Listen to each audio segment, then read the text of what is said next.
हिंदी में यूपीएससी की तैयारी से संबंधित प्रोग्राम्स को देखने के लिए सब्सक्राइब करें स्टडी IQIAS हिंदी। नमस्कार साथियों, मैं कुणाल आप सभी का study IQIAS Hindi YouTube channel पे स्वागत करता हूं। हमारी आज की क्लास में हम लोग बात करने वाले हैं कि अब यूपी बिहार में भी रहेंगे एक सींग वाले गैंडे। हालांकि केवल यूपी बिहार ही नहीं बल्कि इसके अलावा भी कई राज्यों का नाम शामिल है जहां अब एक सींग वाले गैंडे हमें देखने को मिल जाएंगे। तो क्या है इस मामले में हमारी न्यूज़, सबसे पहले उसी को देख लेते हैं। तो हमारी न्यूज़ का कहना है one horned rhinos to get new homes soon. तो देखिए न्यूज़ तो हमारी स्पष्ट तौर पर ये कह रही है कि भाई एक सींग वाले गैंडों को अब जल्दी ही नए नए घर मिलने वाले हैं। ये नए नए घर कहाँ होने वाले हैं, किस वजह से इन्हें मिलने वाले हैं, क्या उद्देश्य है इस पूरे के पूरे मामले के पीछे, और राइनो के जीवन से जुड़ी हुई कुछ खास चीज़ों को हम लोग आज की अपनी क्लास में अच्छे से जानेंगे समझेंगे। तो क्या क्या शामिल है आज के हमारी क्लास में, चर्चा में क्यों है, कार्य योजना, उद्देश्य, एक सींग वाले गैंडे, इतिहास और भारत में संरक्षण के प्रयास, ये सभी बातें हमें आज अच्छे से समझनी है। तो देखिए सबसे पहले हम लोग बात कर लेते हैं कि भाई फिलहाल देश भर में चल क्या रहा है। देखिए दरअसल भारतीय वन्यजीव संस्थान जो देहरादून के अंदर है उसने गैंडों के लिए यानी कि जो एक सींग वाले गैंडे हैं उनके लिए एक नई संरक्षण कार्य योजना तैयार की है। और ये जो नई संरक्षण कार्य योजना है इसे तैयार किया गया है पर्यावरण वन्य एवं जलवायु परिवर्तन मंत्रालय के वन्यजीव आवासों के एकीकृत विकास योजना के तहत। अब इस योजना के तहत जब इस नई संरक्षण कार्य योजना को तैयार किया गया है तो इसमें एक खास प्रस्ताव किया गया है और ये प्रस्ताव है अधिक संख्या में गैंडों को स्थानांतरित करने का। यानी कि जहां आज के समय में हमें कुछ ही पर्टिकुलर जगहों पर एक सींग वाले गैंडे देखने को मिलते हैं, वहीं अब ये हमारी नई संरक्षण कार्य योजना कह रही है कि भाई पर्टिकुलर कुछ गिनी चुनी जगहों पर ही एक सींग वाले गैंडे नहीं मिलने चाहिए बल्कि हम इन्हें भारत में अलग अलग जगह पर भी संरक्षित कर सकते हैं। तो इसी वजह से इस कार्य योजना में ये देखा जा रहा है कि मौजूद है कि काजीरंगा, पौबीतोरा, जल्दापारा, ये जो ऐसे प्रमुख महत्वपूर्ण नेशनल पार्क हैं, वन्यजीव अभ्यारण्य हैं, इन सभी में आज के समय में हमें खासतौर पे एक सींग वाले गैंडे देखने को मिलते हैं और मुख्य आबादी यहीं पाई जाती है। लेकिन हमारे देश में ऐसे ऐसे नेशनल पार्क और वाइल्ड लाइफ सेंचुरी मौजूद हैं जहां हम लोग इन गैंडों को इंट्रोड्यूस कर सकते हैं, री इंट्रोड्यूस कर सकते हैं और वहां इनके लिए एक अच्छा जीवन हम लोग सुनिश्चित कर सकते हैं। तो ज़रूरी है कि केवल इन पर्टिकुलर जगहों पर रखने के स्थान पर हम लोग ये सुनिश्चित करें कि कैसे अब इन्हें भारत के अलग अलग राज्यों में बिखेरा जा सकता है जिससे कि इनकी आबादी बढ़ेगी और साथ साथ इनके लिए अच्छा जीवन भी सुनिश्चित हो पाएगा। अब जिस प्रकार से ये खास कार्य योजना तैयार की है तो ऑब्वियसली कुछ ना कुछ कारण रहे होंगे जिस वजह से कार्य योजना तैयार की गई है और जो कारण है उन्हीं कारणों को अब ठीक करना है। यानी कि अगर खराब स्थिति है तो उसको ठीक करना ही आगे के लिए उद्देश्य रहेगा। तो कारण और उद्देश्य क्या है इस मामले में ये भी हम लोग समझ लेते हैं। तो देखिए इस पूरे के पूरे कार्य योजना के लिए जो खास उद्देश्य है वो उद्देश्य है कि सबसे पहले तो हम ये चाहते हैं कि जो कुछ पर्टिकुलर जगहों पर हमें गैंडे देखने को मिलते हैं वहीं सिर्फ देखने को ना मिले बल्कि हमें अलग अलग जगहों पर भी गैंडे देखने को मिल जाए। अब दरअसल क्या होता है कि आज के समय में कुछ खास जगहों पर ही गैंडे मौजूद हैं।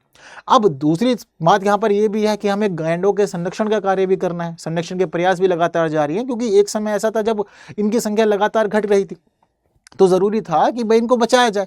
अब कुछ पर्टिकुलर जगहों पर जब ये मौजूद रहे तो वहीं पे ही इनकी संख्या बढ़ती रही।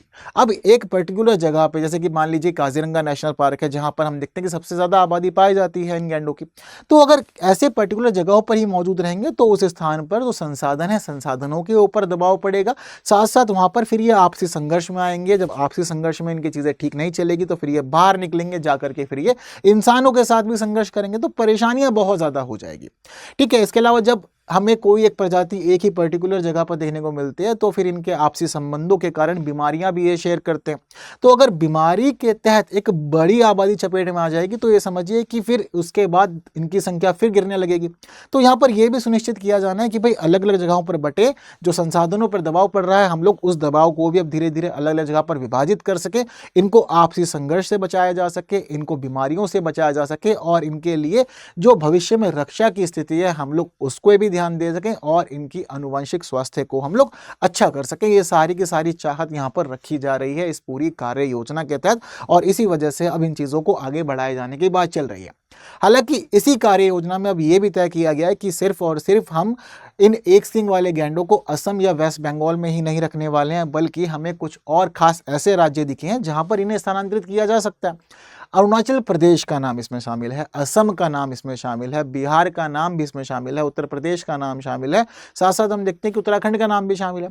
ये सारे ऐसे प्रमुख स्थान हैं जहां हम लोग इन गैंडों को वितरित कर सकते हैं, इनकी संख्या को बांट सकते हैं और चीज़ों को आगे अच्छे भी चला सकते हैं। तो छोटे छोटे जो अलग अलग अभ्यारण्य हैं उन सभी जगह पर इनको इंट्रोड्यूस और री इंट्रोड्यूस करने की पूरी ये योजना रखी गई।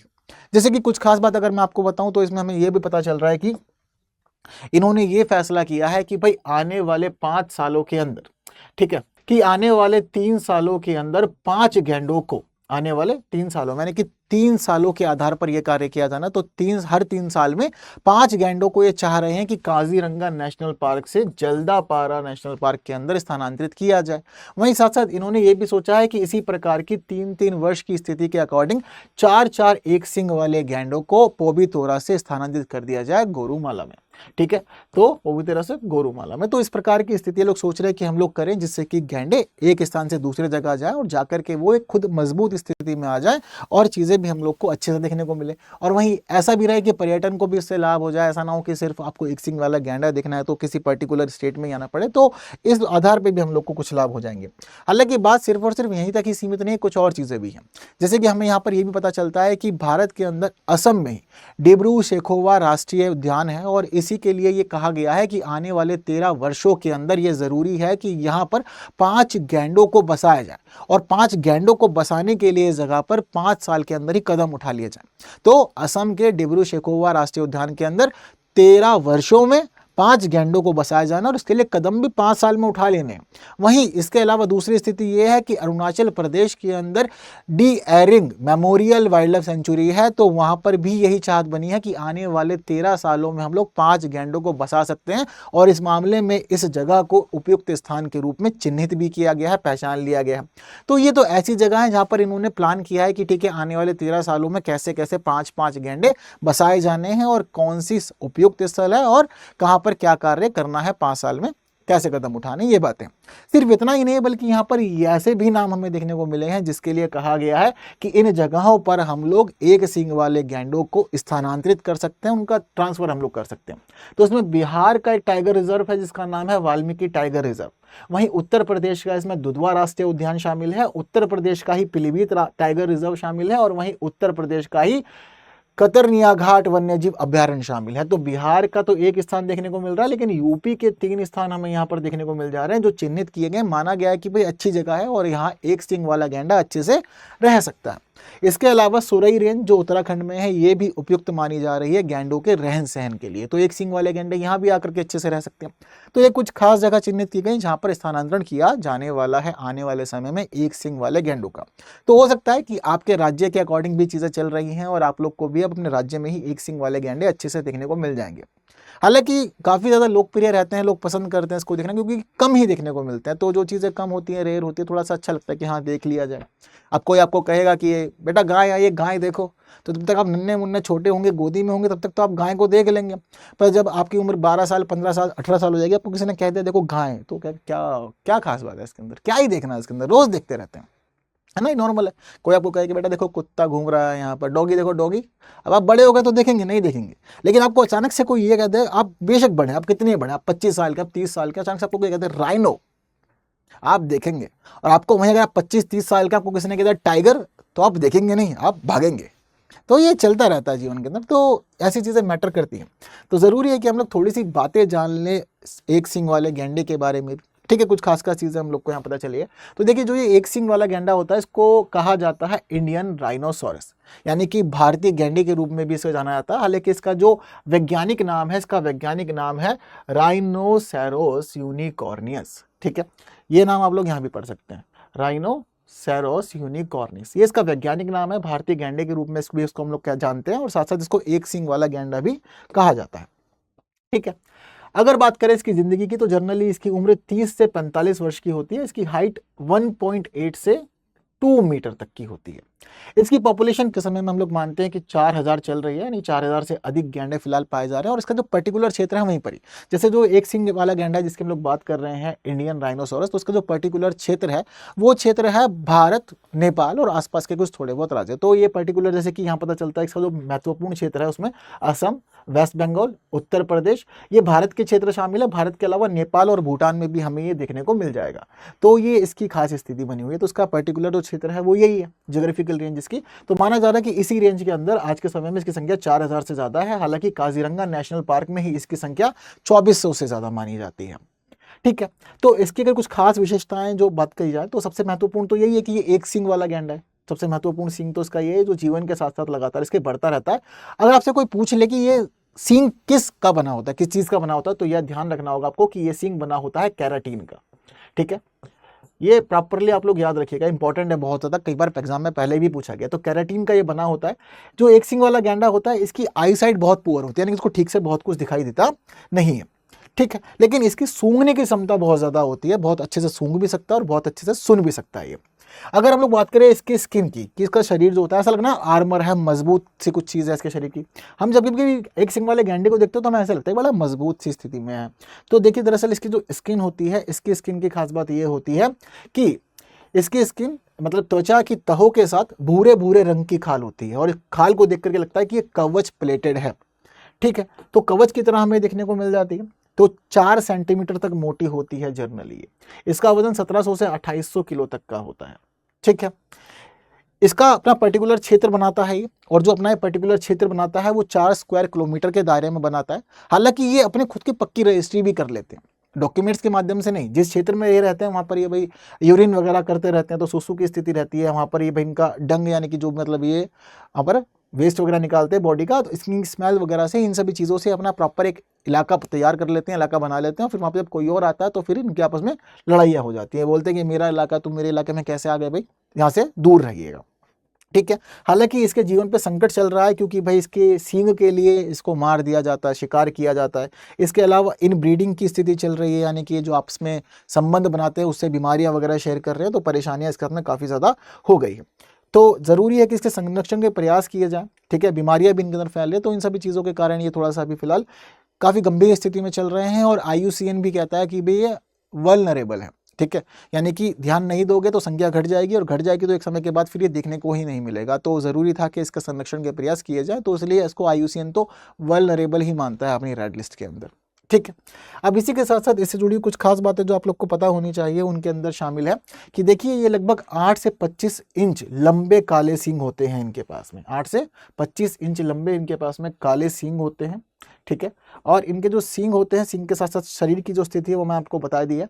ये जो प्रजाति, ये जो जीव होते हैं, ये जीव एक प्रकार के एकांकी जीव होते हैं। एकांकी मतलब अकेले रहना ही पसंद करते हैं। हालांकि जब ये बड़े हो जाते हैं तो बड़े होने के बाद नर या वयस्क होने की स्थिति में पता चलता है कि ये गैंडे दलदल में या चरने के लिए इकट्ठे जाने लग जाते हैं। तो वहाँ पर इनके थोड़ी सी ग्रुप वाली कंडीशन होती है, वरना इनका जीवन जो है वो अकेले अकेले ही चलता रहता है।